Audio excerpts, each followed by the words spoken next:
Hey everyone, and welcome to this explainer. So, today we're tackling the European Union. Now, wait, don't tune out just yet. I know exactly what you're probably thinking. Politics, government, usually that means heavy textbooks and incredibly boring political jargon, right? Well, today we are tossing that old textbook approach right out the window. We're going to explore the EU in a completely different way. Think of it less like a distant government and more like a real, active, everyday workplace. By the end of this, you're going to see exactly how this massive team operates and, more importantly, why it actually matters for your future career. Let's get into it. Okay, let's dive right in. We are starting off by making sense of the confusion in what we're calling the mixed-up soup. Let's be totally honest for a second here. Learning about EU institutions usually feels, well, super technical, distant, and frankly, a bit boring. So I gotta ask you directly, does the EU just seem completely confusing to you?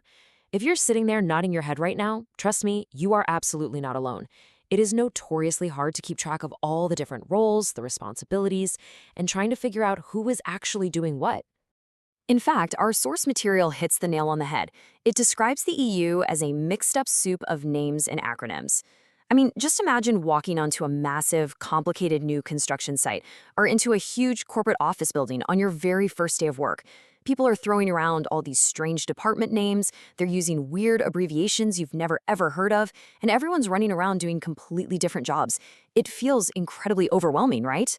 Well, that is exactly how most people feel when they first look at the EU. It just looks like this crazy alphabet soup of letters and titles. But we can fix that. That brings us to our next step, focusing on the why we have them or purpose before structure. To make these complicated groups feel real, we're going to use a completely different strategy. We are definitely not starting by just memorizing names. Instead, we're going to use some simple step-by-step logic. Step 1, we figure out what they're actually supposed to do. Step 2, why we even have them in the first place. And only then do we hit step 3, what they are called. Think about any normal workplace. You don't just memorize that a certain tool is called a torque wrench for no reason. First, you realize, hey, I have a problem. I need to tighten this specific bolt. You understand the problem you're trying to solve.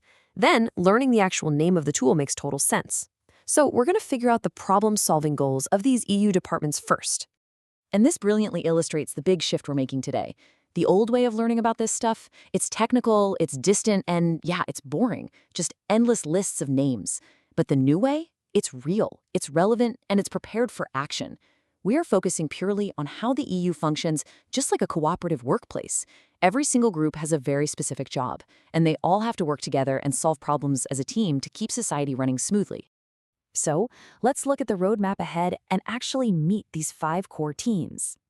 Here is your straightforward guide to the core components of the European Union. Just think of these as 5 main departments in one giant company.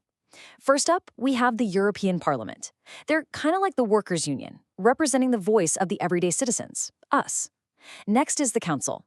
Think of them as the board of directors, representing the leaders of each individual member country. Then, the European Commission. They're basically the management team that comes up with the new ideas and the daily plans. After that, we have the European Court of Justice. They act a lot like human resources or compliance, just making sure everyone is playing fair and following the rules. And finally, the European Central Bank. That's the finance department, managing the money. When you look at them simply as teams with a specific job, suddenly the whole structure becomes so much easier to navigate, right? Now, when you hear the word institution, your brain probably jumps to some boring old stone building with huge pillars. But let's completely change that definition right now based on our sources. An institution is simply an active organization prepared to take action and do a specific job. That's it. Doesn't let just completely remove the distant, stuffy feeling. It's literally just a group of people with a job to do. They are prepared and they are ready for action. All right, so let's put all these pieces together for your future and get ready for action. When we actually connect the what to the how, all those strange acronyms turn into a really logical framework. And honestly, this is the absolutely crucial message I want you to take away from this explainer today. It is not about memorizing names. It is about navigating the systems that shape your future. Think about it. If you're building houses, these EU teams are the ones setting the safety standards for your materials. If you design software, they're the ones making the data privacy rules you have to follow. If you work in healthcare, or maybe you want to run your own small business someday, their teamwork directly dictates your workplace regulations. Understanding how this whole system works actually gives you the power to understand the real world around you. So, I'll leave you with this final thought. We've met the 5 core teams. We know they are active, problem-solving groups. So, how will these 5 active teams impact your future career? What roles might they make next that completely change how your chosen industry works? Keep that question in mind as you step into your upcoming lessons.